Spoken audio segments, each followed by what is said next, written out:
What's up, everybody? It's Ethan from Chad's Largest Army, and today we're going to be going through an in-house game that was played by me with 3 other knights of the army just the other day. I had a good or wheat sheep win, but I did not have a top-tier starting position. I was 3rd placement, and I wanted to go over how I used my starting placements to manipulate the placements of the other players, and how I used that to get a solid starting position for or wheat sheep in 3rd position, and how I used that to climb through the game. So we'll take a look at the board here. As you can see, there's very high stone. There's only one good sheep tile and the others are crap. There's one good wood tile and the others are kind of crap. But the 6-4-11 is pretty okay.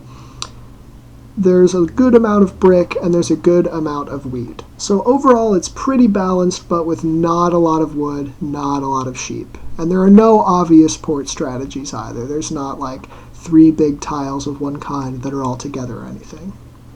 So orange has 1st place and green has 2nd, and they take the 2 obvious starting spots, being the 8-5-10 and the 5-9-10. However, I think that they should have swapped these.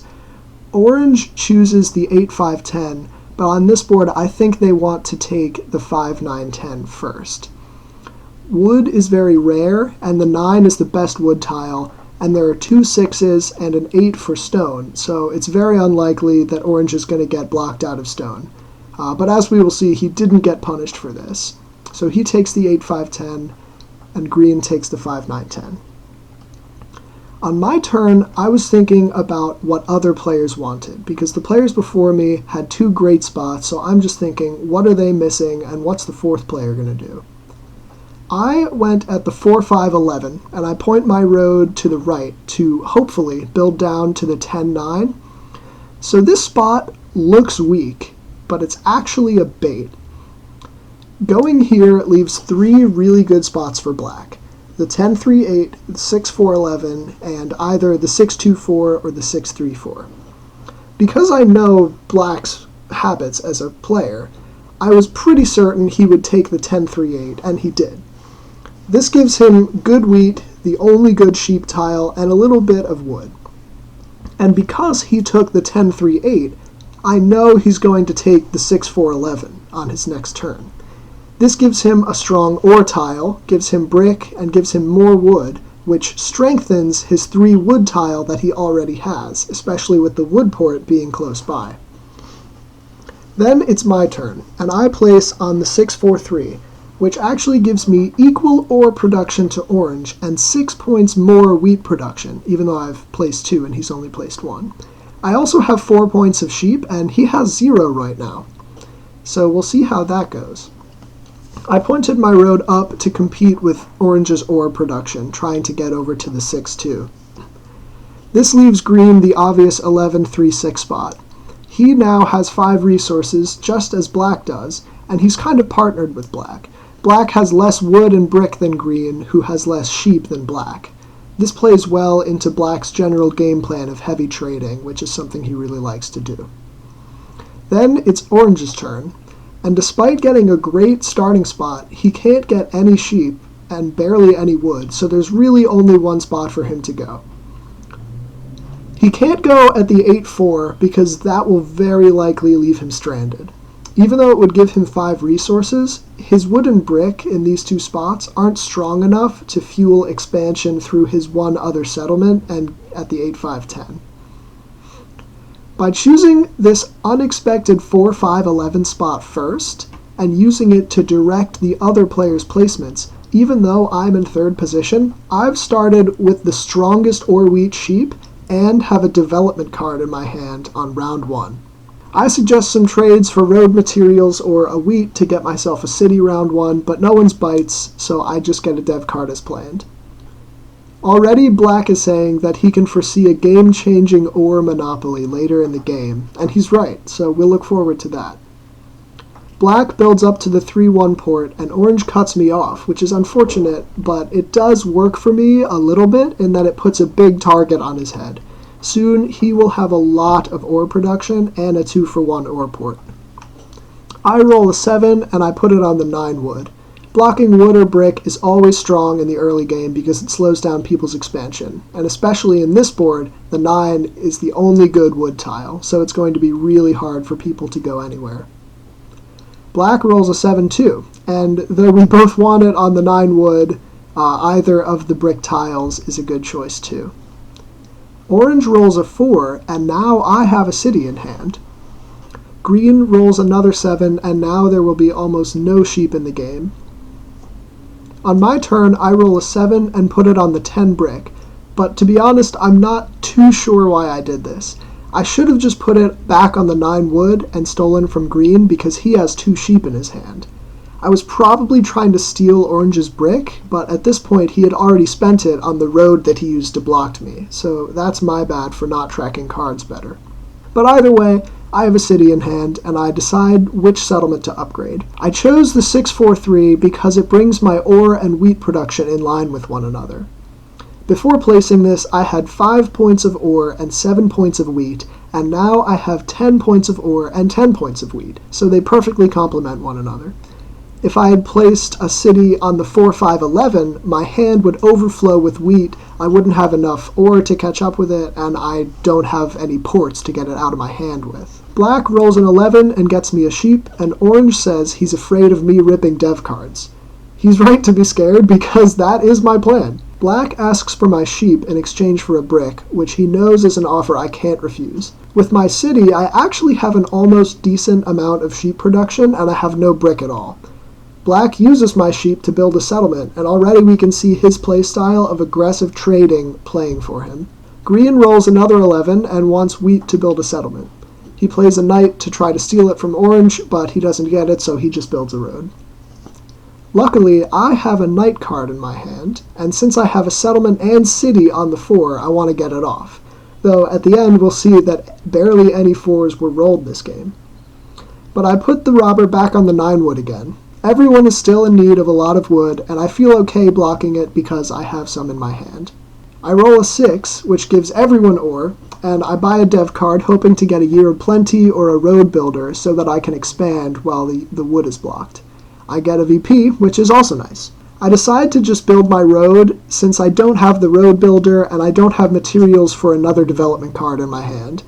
Most of the time I would hold my cards here, but the 7 has already been very active this game, so I just wanted to play it safe. Another 6 rolls, and just like that, I'm close to another city or dev card. Black really wants to build a city, but no one will give him ore even though he has rare sheep. This is surprising, but I think it's because everyone is only 1 or 2 wheat rolls away from getting a city, and they want to hold for that. Orange rolls a 7. This could go pretty much anywhere, but he puts the robber on my 3 sheep, which is pretty rough. At this point, everyone in the game was talking about how I'm just going to rip dev cards, so understandably he wanted to slow this down. Green rolls a 10 and wants brick, but no one wants to give it up. I roll a 2 and try to trade for a dev card, but they're all too smart for that. Black rolls an 8 and uses his signature trading tactic. I'll play the game audio here. Does anyone want sheep or brick? I could take a brick. What do you want? Stone and wood? I'll give you a stone, but that's all I can do. No, I'm not interested. We'll give you a stone for the sheep, Nick. Now that's someone talking like a sophisticated businessman. So Black says the card he's offering, but he doesn't actually create a trade in the game. He does this all the time, and it's a great strategy to figure out what cards other players have and what they want to do with them. Rather than just silently propose a trade, or ask specifically for what he wants, he talks to the lobby to find out what everyone else's plan is. This is very effective, and he's very good at it. In the end, he gets himself an ore and builds a city, and gets the instant payoff when Orange rolls a 10. Orange builds a settlement on the 6 and a road toward the ore port. Now I am really feeling the pressure. The weakness of my pure ore wheat sheep strategy is that I'm vulnerable to getting cut off like this, which is what I really wanted a road building card for earlier. Green rolls a 6 and gets me some more stone, which I can hopefully trade for a dev card. I roll a 7 and want to block Orange, but aside from the 9 wood, there's nowhere I can block him that doesn't hurt me too, so I put it on the high producing 10 wheat. Lucky for me, I get a wheat from this and buy a dev card.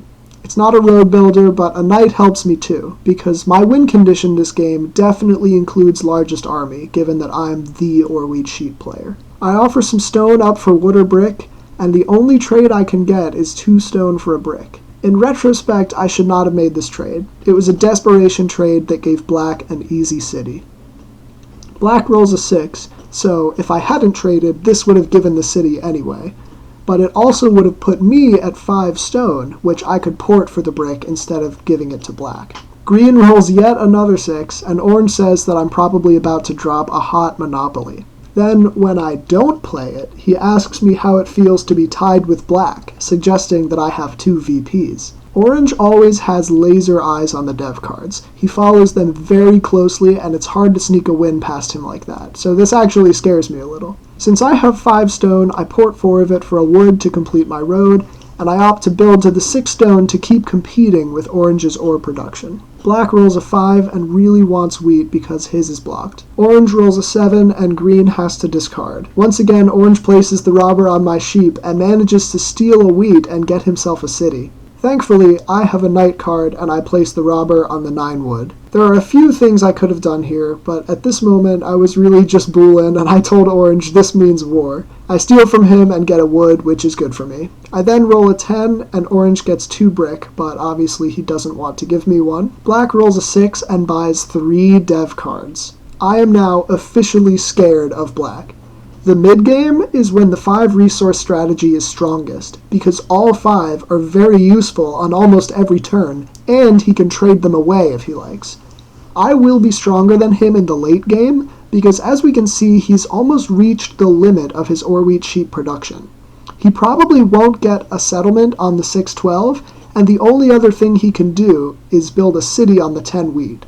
But still, if I don't get going soon, I will never get to my dream late-game scenario. Green rolls a 7, and black tells him, if you place the robber on me, I'll place it on you on my turn. And this is almost definitely true, since he has 3 dev cards. Green opts to place it on the 4 wheat, which is bad for both me and orange. Green offers a brick, and I tell him I'll give him 2 stone for it, because I really need a settlement on the 6 stone. Thankfully, I roll a 6, and get the stone right back. I try to trade for a dev card, but again, these players are too smart to just hand that to me. Black rolls the 79th 6 of the game, and I'm scared of a monopoly, but because he doesn't offer stone in a trade, I don't think he has it. A common strategy for a player with a monopoly card is to trade a lot of a resource for something that they really need, say 4 stone for 2 wheat, and then immediately monopoly the stone back. Black has done this before, and he likes to do it, but since he didn't offer stone, I think that he's not going to do this, and that he doesn't have a monopoly. This would be the time to play it. Even though the bank cards are hidden, you can see that there is literally 0 stone in the bank. Black buys another dev card. Orange rolls a 3, and I'm praying that a 7 doesn't roll. He builds a settlement on the 2-for-1 ore port, and now he is truly online. Green rolls a 9 and can almost build a settlement at the 3-for-1 port. I think he wants this as a way to get sheep more easily. It also looks like it will secure him the longest road soon, which I expected when he first placed on the 5-9-10. Green very often gets longest road, and he usually does it in this particular style where he splits the map in 2. In this case, though, that strategy is less effective, because orange and I are not trying to build eastward, and black is not trying to build westward. Still, this could be 2 VPs for him. I roll a 3 and get my much-needed settlement on the 6 stone. Black rolls another huge 6 and asks if there's any wood or brick on the table. He then accidentally builds a road down instead of up to the wood port. He said he misclicked, but this does still get him in position to steal the 6 stone and cut Green's road, which would be huge for him. As I mentioned earlier, Black has almost reached the height of his power, because he's almost completely occupied his ore wheat sheep tiles. But getting a settlement on the 612 would raise the bar and allow him to become even stronger, which would be dangerous for the rest of us. After this blunder, he just builds a dev card and calls it a day. Orange says he's surprised Black didn't just win the game, implying that he has up to 4 VPs in his hand. Orange rolls a 4, which hurts. Green rolls an 8, and now I'm really missing that 4 because it would have gotten me 3 dev cards. That really hurts. Now I'm praying for a 5 on my turn. Green offers 3 stone in exchange for a sheep, and even though sheep are rare for me, I take the trade. I know this gives him a settlement, and after building hit, he'll be at 4 cards, so all he can do then is buy a dev card at most. I'm not afraid of a monopoly trade because he doesn't have any dev cards either, so even though the trade doesn't complete a set for me, I'm still getting 3 cards, so I'm happy to do it. Then, green offers 3 more ore for a wheat, which I thought he had in hand. This means he actually can't build a settlement. Instead, he ports his wood for a wheat and buys a dev card. I thankfully dodge the 7 on my turn and port my ore to buy a dev card, and it's a monopoly. Huge. Now I can play this after a 6 or an 8 is rolled and get enormous value. Black makes the 200 IQ play of moving the robber onto orange's 8, which practically halves the value of a big monopoly play.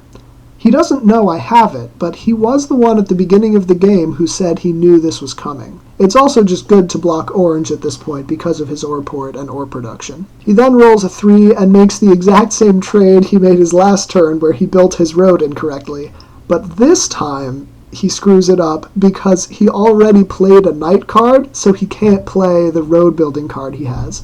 So he just buys another dev card. And at this point, the rest of us know he has the road builder, but I don't know if green sees that black wants to get on the 6-12. Even if he did, it's possible that he won't get the resources to build a settlement there before black does on his next turn. Orange and green both roll an 8, and orange's 8 ore is blocked, which is huge for all of us. Green plays a knight, places the robber on my 6 stone, and steals from me. I don't think this is the correct play, but I understand because green is clearly getting desperate. He's very behind and just needs to do something for himself. At this point, it looks like he's trying to get both largest army and longest road, but to get both would be very difficult for him, especially considering that the other 3 of us all have strong dev card access. But on my turn, I roll a 7, and the robber goes right back on orange. Black rolls a 6 and finally manages to not screw up his road building card. And with this, he builds a settlement on the 6-12, which cuts green's road. This is huge. Green says that's rough, and black says he could have built there a while ago. But the reality is that green could not have built there a while ago.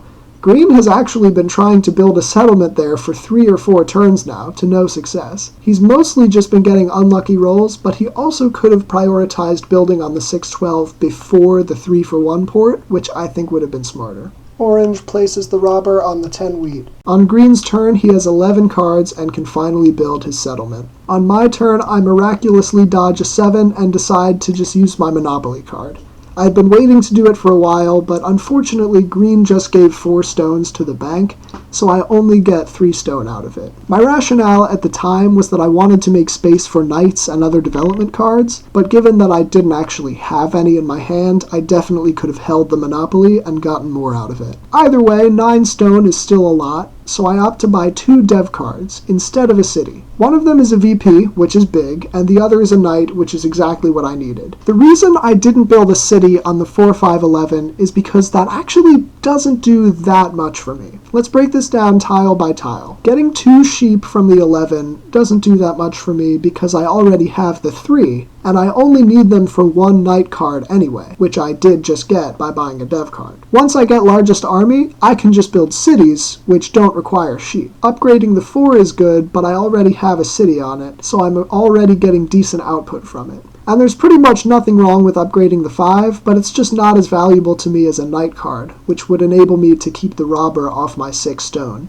Like clockwork, black gets scared of the dev cards and blocks my 6. But again, this is why I went for a knight card. He also builds a road for another settlement, and I ask the group if we think black has 3 VPs.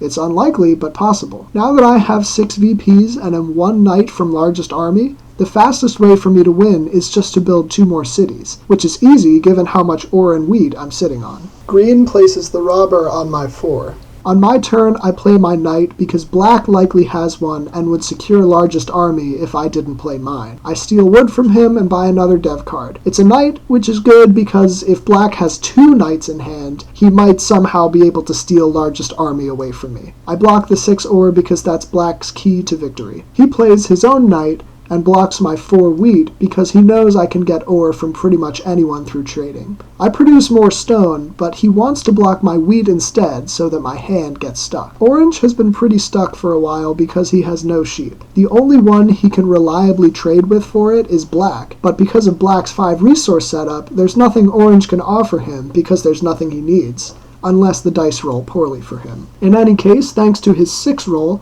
I'm just 1-5 away from winning the game. Green rolls that 5, and my victory is secured. He has no dev cards, so he can't play a Monopoly or a Knight and rob me, and if I roll a 7, it won't be stolen from me because I'm at 7 cards. So then on my turn, I just type the GG in chat, and I build my final city. So as you can see from the dice stats, the 4s and 5s, which were my only wheat, actually barely rolled at all. But I guess they came at the right time. And just look at the amount of ore that was drawn in this game. So the big takeaway from this is that building your settlements on the highest producing spots is not always the best option. Orange and green started with the 2 highest producing spots on the board with great resource pairs, but they left themselves vulnerable to be boxed out of good second spots by me and by black, and both got stuck in the mid-game. By taking the 4-5-11 first, I knew exactly where black would go, and I secured myself a strong ore-wheat sheep setup while also denying the rare sheep from orange and green, which hurt them badly. Anyway, this has been Ethan from Chad's Largest Army. I hope you enjoyed, and we'll see you in the next one.